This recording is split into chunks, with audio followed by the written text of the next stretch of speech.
बिस्मिल्लाहिर्रहमानिर्रहीम। तो आज मैं आप लोगों के लिए दही फुल्की की बहुत ही स्पेशल, बहुत ही मज़ेदार किस्म की रेसिपी लाई हूँ। फुल्कियों को लेके इतने सारे क्वेश्चन मेरे पास आता है कि हमारी फुल्कियाँ नरम नहीं बनती हैं, सख्त रह जाती हैं। तो इन तमाम क्वेश्चन के जो आंसर हैं वो इस वीडियो में मौजूद हैं, तो वीडियो को स्किप बिल्कुल नहीं कीजिएगा। तो चलिए वीडियो को स्टार्ट करते हैं। सबसे पहले यहाँ पर एक चटनी बना लेंगे। इसमें साबुत लाल मिर्च, लहसुन और ज़ीरा, इन तीनों चीज़ों को हम थोड़ा सा दरदरा सा पीस लेंगे। इसके बाद एक तरफ उठा के रख देंगे। अब हम बेसन ले लेंगे। 2 कप के बराबर मैं यहाँ पर बेसन ले रही हूँ।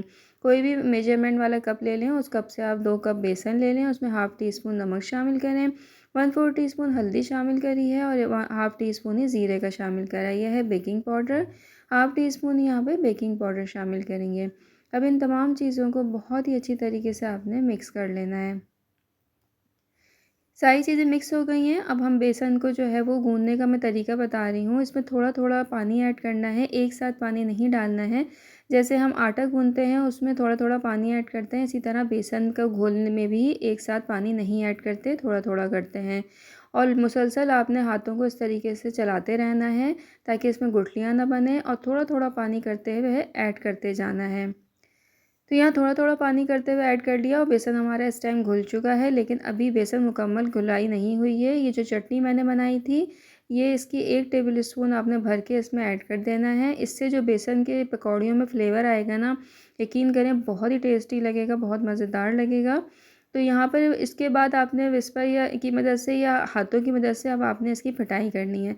जब तक बेसन फिटेगा नहीं और ज़बरदस्त सा फ्लॉफी नहीं होगा, पकौड़े फूलेंगे नहीं आपके। ये एक ज़बरदस्त सी टिप मैं आपके साथ शेयर कर रही हूँ। नॉर्मल अगर आप पकौड़े बनाएँ उसमें भी ये करें कि इस तरीके से आपने बेसन को फेंटना ज़रूर है और ये कंसिस्टेंसी आएगी इसकी। अब आधा किलो मैंने यहाँ पे दही ले लिया था, उसको भी फेंट लें अच्छी तरह।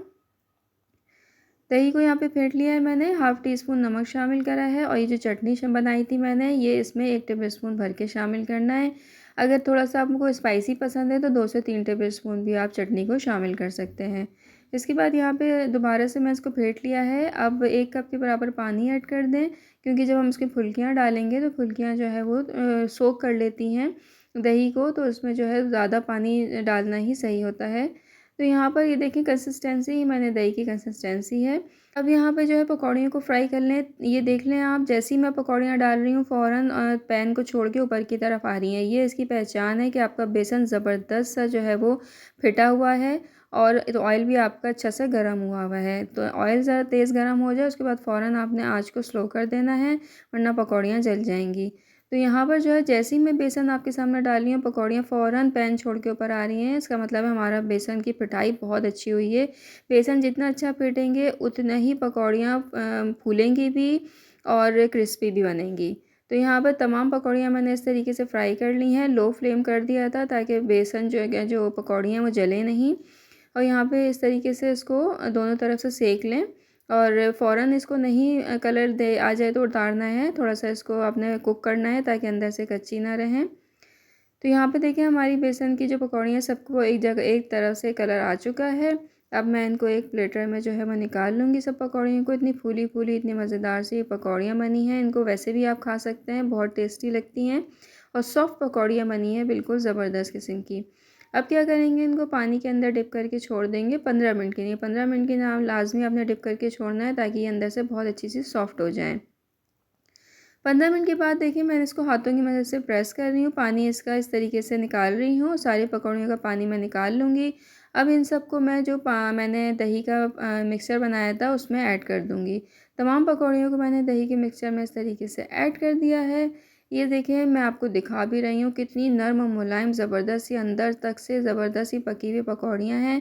लास्ट में इसमें बघार देते हैं लहसुन, कड़ी पत्ता और ज़ीरे का, थोड़े से ऑयल या घी जिसमें भी आप पसंद करें, और ऊपर से हरे धनिया से गार्निश कर दें। इंतहाई लज़ीज़ किस्म की हमारी ये दही फुल्की तैयार हो रही है। यकीन करें आप जब जिसको भी खिलाएँगे ना, वो इसका फ़ैन हो जाना है। तो इसको दावतों में भी रख सकते हैं, नॉर्मल उसमें भी बना सकते हैं। बहुत ही टेस्टी रेसिपी आपके साथ शेयर करी है। इंशाल्लाह नेक्स्ट रेसिपी में आपसे मिलते हैं। अपना बहुत सारा ख़्याल रखिएगा। अल्लाह हाफ़िज़।